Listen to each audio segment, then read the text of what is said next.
nobody should be shocked by this. And when I mean nobody, I'm talking about nobody that roots for the Minnesota Vikings should be shocked. Because, well, those that have been following this channel anyway, we've talked about this multiple times ad nauseum this offseason about the possibility of this subject coming to fruition. And now it's here. No surprise. And what am I talking about? You know it. Jordan Addison has officially been suspended the first 3 games of the 2025 season. That's Monday night, week 1 at Chicago, week 2 against the Atlanta Falcons at home, and then week 3 versus Cincinnati at home. And then he'll be back for the Pittsburgh Steelers game, week 4, September 28th. I truly believe that, or I'm not expecting for any major moves to happen as far as picking up a big name such as Amari Cooper at wide receiver in free agency. He's still a free agent right now, but I'm not expecting the Vikings to do that. I believe that they have already pre-planned for this to happen, that, all right, we're just going to roll with Jalen Naylor, Rondale Moore. The only thing is, I don't think they were also preparing for the question mark, the cloud surrounding Justin Jefferson's availability week 1. So that's going to make things interesting. But say that Jefferson returns, Hockenson is ready to go. Both of them banged up right now. Hockenson didn't even practice today. But let's say they're both ready to go. Your wide receiver 3 is going to be Jalen Naylor or Rondale Moore. Now, the thing is, no matter when Jefferson comes back, or even if he starts week 1 on time, no issues there, you're going to need big games from TJ Hockenson during Jordan Addison's absence.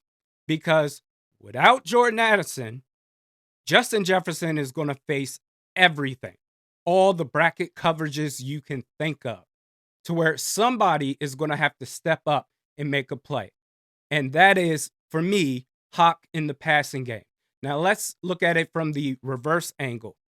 Okay, Justin Jefferson, let's say he's not ready to start week 1.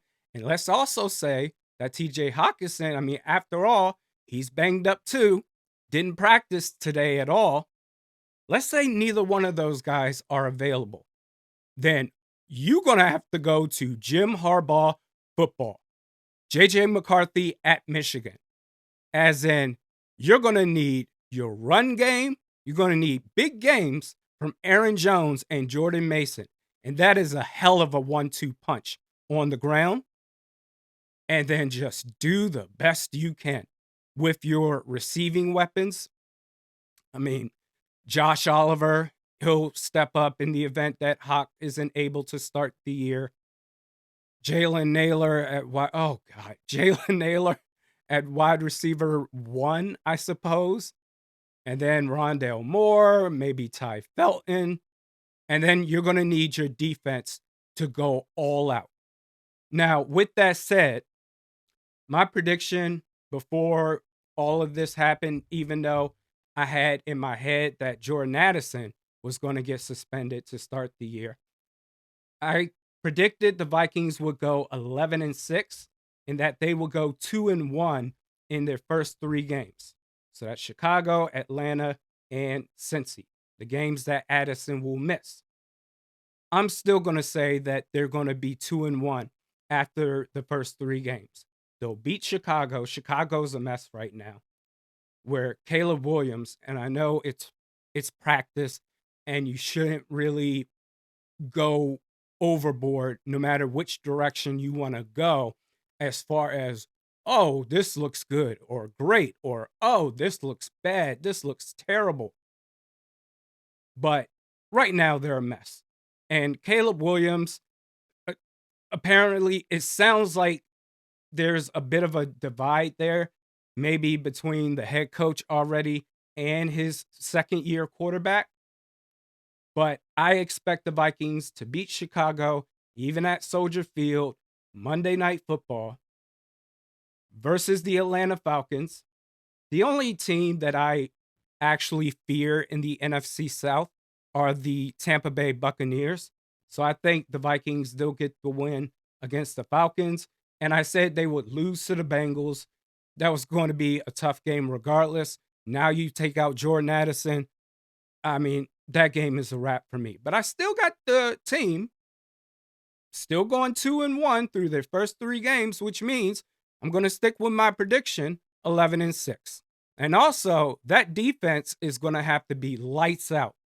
No mistakes, no room for error, because the offense, the Vikings offense, is going to struggle automatically. That's obvious. So you're going to need stellar performances for at least the 2 games that I have them winning straight. And then whatever happens versus Cincinnati, that's just what it is. But as long as the run game is strong, and this is under the premise that worst case scenario, Jefferson and Hawkinson aren't ready to start the year. As long as you have a strong run game, the receivers, I mean, you just do the best you can. Jalen Naylor is going to be your best bet as a first option. And as long as the defense is elite, the Vikings should go 2-1, and they should finish or be on track to finish at least 11-6. Addison, it's disappointing, but it's not surprising. He had a very clean offseason that hopefully he learns from this experience and never goes down that road of being a knucklehead during the offseason.